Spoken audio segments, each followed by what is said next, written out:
Dis vir ons wonderlik vanmôre om in die huis van die Here te wees. Ek is baie opgewonde en toe ek voorberei het vir hierdie woord vanmôre, toe het ek gesê, Here, ek raak so opgewonde. Kyk, mense raak opgewonde wanneer jy 'n mooi boodskap hoor en dan stig dit jou en dan versterk dit jou. Amen. Jy weet, iemand sê vir my vanmôre, pastoor, ek kom nie baie kerk toe nie, want die duiwel kry my onder. Dis juist wanneer jy moet kerk toe kom. Wanneer jy nie voel om kerk toe te kom nie, dan moet jy kerk toe kom, want dis juist wanneer jy daai krag gaan kry. En dan voel 'n ou, as jy uitstap, voel jy baie opgewonde. Jy voel iets het gebeur. Jy weet, jy voel weer, jy het lus vir die lewe. Jy voel weer jy kan aangaan. En toe ek hierdie boodskap gaan voorberei het, toe is ek so opgewonde, toe ek gisteraan die laaste deel afhandel, toe is ek so opgewonde, ek kan amper nie slaap. En sê ek, Here, die vyand steel so baie van ons. Amen. Die duiwel steel so baie van ons. En ons moet nou begin wake up raak. Ons moet nou begin opstaan en sê, hey, genoeg is genoeg. Ons gaan nie meer 'n sucker for punishment wees nie, nee. Want baie keer dan dink ons, ag jong, ek is maar 'n sucker for punishment. Ek laat maar alles oor my lewe kom. Nee. Die Here sê, staan op. Staan op. Hy sê vir Gideon, jou magtige soldaat, staan op, man. En vanmôre gaan bid ons hier vroeg. En ons bid vir die kerk en ons bid dat die mense moet kerk toe kom. En ons praat en ons sê weer, as ons maar kan weet wat ons nou weet, 'n hele klompie jare terug. Nee, wie het al so gedink? As ek maar net kan weet wat ek nou weet. Alles wat ek nou al geleer het in hierdie paar jare in die woord, en wat die Here vir my wil gee, en wat die Here vir my doen, dan sou ek baie goed uit my lewe uitgesny het. Maar wie, ons kan niks doen aan die verlede nie, ons kan net iets doen aan die toekoms. Whatever ons vanmôre besluit, gaan gebeur môre. Whatever, dit wat verby is, kan ons niks aan verander nie, maar wat ons vandag gaan besluit, gaan môre bepaal waantoe ons op pad is. Amen. En waantoe wil jy op pad wees? Hoe kyk jy na jou lewe vorentoe? As ek jou vanmôre sou vra, as jy uitkyk na jou lewe, kyk jy uit na 'n swart maandag of 'n blou maandag, nee. As ek vir jou wil vra, sien jy uit na die week wat kom? Hoe kyk jy uit na die week wat kom? Kyk jy uit na die week, ag, nog 'n week, of kyk jy uit na hierdie week en dink, ag, Jene, as ek weet hoe gaan ek deur hierdie week kom nie, of kyk jy dalk uit na die jaar, en sê, ag, dit lyk maar swart vorentoe. Of sit jy vanmôre hier en jy sê, ek is hier vanmôre om 'n woord te kry, om 'n besluit te maak van wat môre gaan gebeur. En weet wat? Dis nie omstandighede wat gaan bepaal wat met jou gaan word nie. Dis jy wat gaan bepaal. Jou keuse gaan bepaal oor wat die lewe vir jou vorentoe gaan bied. Ek wil dit weer sê, jou keuse, whatever jy vanmôre besluit, gaan bepaal wat oormôre met jou gaan gebeur. So vanmôre, ons het so die week toe gesels ons oor iets, en dis nogal 'n pragtige skrif uit Prediker uit. Toe praat ek en Leon so, toe praat ons oor brood op die water sit. Wie het al daai skrif in Prediker gelees, wat jy met jou brood op die water sit, en ons praat toe daaroor wat dit beteken. En is baie interessant, ek het toe gaan oplees, as ek mos iets hoor, dan gaan lees ek daaroor op, dan wil ek nou gaan kyk, wat beteken dit, wat is die angle wat Prediker na toe kom, wat wil die woord vir ons sê, want onthou, elke ding wat die woord sê, is daar 'n belofte oor. Elke ding wat die woord sê, is daar 'n promise, daar's 'n opgewondenheid. Die Here is opgewonde daaroor. Elke dingetjie wat uitkom, toe ek hoor, werp jou brood op die water, wat beteken dit? En Leon vertel my, Smit het vir hom kom kuier, en ons Smit vertel hom wat in sy lewe gebeur het. Hy sê, ek hoop ek vertel dit reg. En hy sê, daar was 'n sekere ou, ek dink in Nysna, oom Smitty is elektrician, en elke keer dan bel hierdie ou oomie, maar hierdie ou oomie het baie grond gehad, hy het omtrent amper die hele helfte van Nysna het hy besit, en oom Smitty is elektrician, en hy het maar swaar gekry, maar as daar iets fout gaan met die krag, dan bel hy vir oom Smitty, en dan gaan oom Smitty, en hy sonder om te aarsel, dan gaan help hy hierdie ou oomie. En dan as hy klaar is, dan sê die ou oomie vir hom, baie dankie, maar hy gee hom nie 'n sent nie. En dan dink ons met die, Here, nou het ek al hierdie petrol uitgery, ek het my tyd opgeoffer, en dan dink ons met die, maar hierdie ou oom weet ek het nie geld nie, maar hy gee my nie 'n sent nie. En so het dit vir lank aangehou, wat hierdie ou oom, elke keer as daar 'n fout is, dan bel hy vir hom Smitty. Nou ek dink ons Smitty het meer geduld as ek. Elke keer het ons Smitty maar gegaan. En die hele ruk het verby gegaan, die oom het die grond verkoop. En toe hy weer in hierdie area kom, na baie jare, bel hy vir hom Smitty. En is daai stadium wat hom Smitty baie swaar gekry het. En hy sê, hom Smitty dog toe, ja nee, die ou oom is nou weer terug, hy gaan nou weer moet werk. En die ou oom kry hom, en hom Smitty haak sommer af, en hy sê, wat kan ek vir oom doen? En die oom kyk hom so, hy sê, Smitty, vandag doen jy niks vir my nie. Vandag wil ek vir jou iets doen. Ek gaan vandag, ek het besluit, vir al die tyd wat jy daar was vir my, jy het nooit nee gesê nie. Toe ek jou altyd nodig gehad het, was jy daar. En vir al die tyd wat jy gehoorsaam was, en wat jy my gehelp het, van hierdie maand af, betaal ek elke maand 'n klomp geld in jou rekening, tot jy doodgaan. En daai oom het elke maand, soos hy gesê het, in hom Smitty se rekening inbetaal, tot hy die dag dood is. En hy sê, vir Leon, hy sê, dis die tyd wat ek het die nodigste gehad het ek dit gedoen. Baie keer vanmôre, raak 'n mens moedeloos. Ek weet, mens, jy hoor dit nie sommer gepreek nie, jy hoor nie sommer pastoor of dominee sê dit van die kansel af nie, maar daar kom 'n tyd in jou lewe wat jy moedeloos raak. As kind van die Here, ek praat vanmôre met kinders van die Here, en dis vir wie hierdie boodskap gaan. Ons preek baie vir ouens wat die Here nie dien nie, maar vanmôre wil ek praat met ons wat die Here dien. Ons wat 'n keuse in ons lewe gemaak het. Ons wat gesê het, ek neem 'n besluit. Wie is julle? Is hier iemand so iemand hier? Wie het 'n keuse gemaak? Ek net hoor, net een, net twee. Jene. Ons het almal, glo ek, as jy dit nie gedoen het, jy kom na die tyd, laat ons vir jou bid, laat jy daai keuse maak.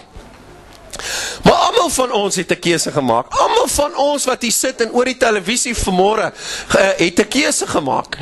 En daai keuse het jy gekom en gesê, Here, ek gee my hart vir U. Maar ons het ook 'n verwagting gehad. Amen. Wie het 'n verwagting gehad? Ja, ons moet 'n verwagting, en die Bybel kom en hy sê, julle moet julle oorgee aan my, want ek bedink vir julle net goeie dinge. En toe ek my hart vir die Here gee en ek begin die Bybel lees, toe kom ek agter, maar Jone, die Here wil eintlik hê, ons moet verwagting hê.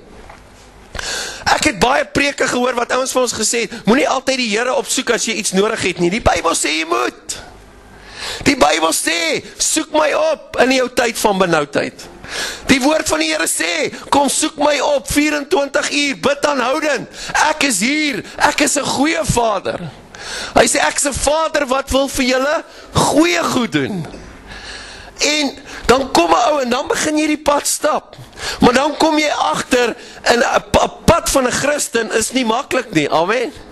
Dis nie maklik nie. Hoekom? Want in die eerste plek, wanneer jy sê jy's 'n kind van die Here, wat gebeur? Almal om jou hou jou dop.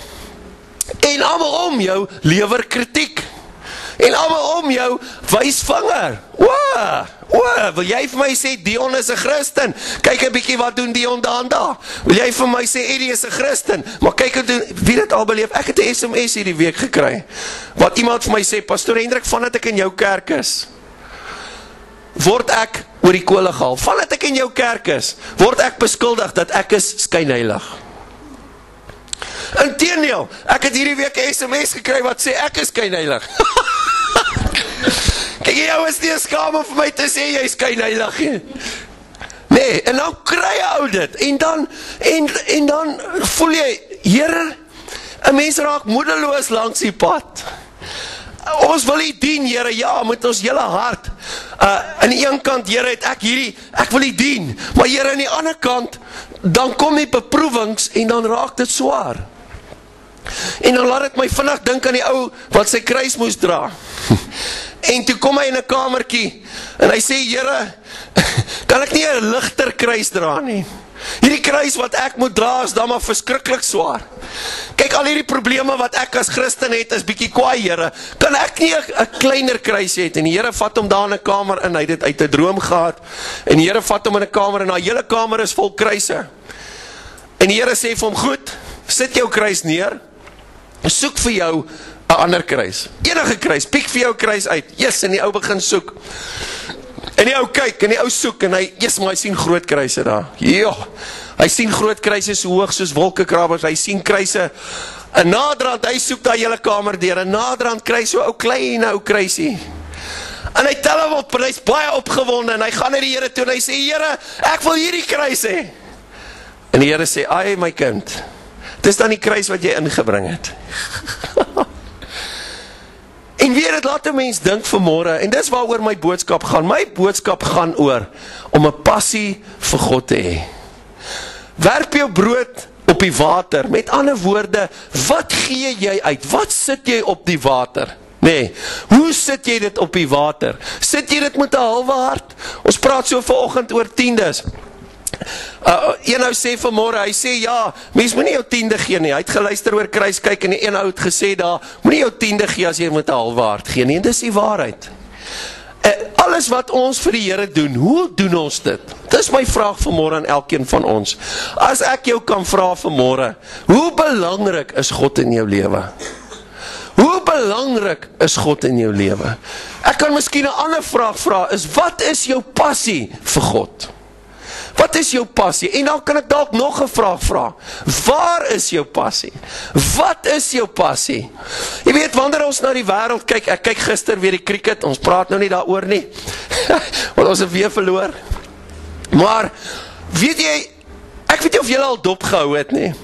Wanneer daar sport op is, veral as die blou bulle speel, om Cyril saam praat saam met my vanmôre, hy het 'n passie ook vir die bulle. Maar, het julle al gesien, wanneer daar 'n wedstryd aan is, dan vat hulle die kamera, en dan wys hulle so oor die mense. Het julle al die, wie ek lag my altyd dood, die ou sal daar sit, tot die kamera oor hom kom. Het julle dit al gesien? Kyk, hierdie ou lyk soos die mees gerespekteerste ou wat jy, hy's morbid, en hy sit daar, en hy's ordentlik, maar oorwraggies, laat hy kamera oor hom kom. Hallo ma, ek's op TV. Weet jy, ek kan my verstom as hulle hierdie mense so wys. En dan wys hulle hierdie een ou, kyk, hy is gekallerd hoor. My dogtertjie sê, pa, is daai oom blou? Hoekom is ons dan wit? Want alles is blou op hom. Kyk, die gesig is blou, die hare is blou. Ek dink jy as 'n deeltjie op sy lyf wat nie blou is nie. Want hy's 'n blou bil. En, jy weet, wanneer hulle hierdie prentjie wys, dan kom jy agter, maar hierdie ou het 'n passie. Hy het 'n passie vir sy sport. Kyk, wen of verloor, reën of sunshine, hitte of wind, maak nie saak wat die temperatuur is in daai sport nie, daai ou mis nie 'n game nie. Het julle dit al gesien? Daai ouens wat 'n passie het vir sy sport, hy mis nie 'n game nie. Ouens wat ander goed het, 'n stokperdjie. Kyk maar 'n ou wat 'n stokperdjie het vir iets. Daai stokperdjie, kyk, enigiets kan gebeur. Daai stok, hy mis nie sy stokperdjie nie. Hy het 'n passie daarvoor. En wie, dan kom die woord van die Here na my toe vanmôre, en dan sê hy vir my, waar lê jou passie vanmôre? As ek jou sal vra, waar lê jou passie? Waar lê jou hart? Is dit in iets van die wêreld? Dan laat dit my dink aan daai ryk man wat Jesus voorgesê het, gaan verkoop al jou goed. Was die goed 'n probleem? Nee. Was sy eiendom 'n probleem? Nee, maar sy passie was op die verkeerde plek. Sy passie was in dit wat hy besit het. Sy passie was om, en baie mense se passie is om ryk te word. Daar was nie 'n probleem met sy rykdom nie, maar sy passie was op die verkeerde plek. Ek het altyd gewonder in hierdie verhaal, waar lê die probleem? Die probleem lê, waar is jou passie? Wat is my passie vanmôre? As ek moet sê, definieer wat die woord passie beteken.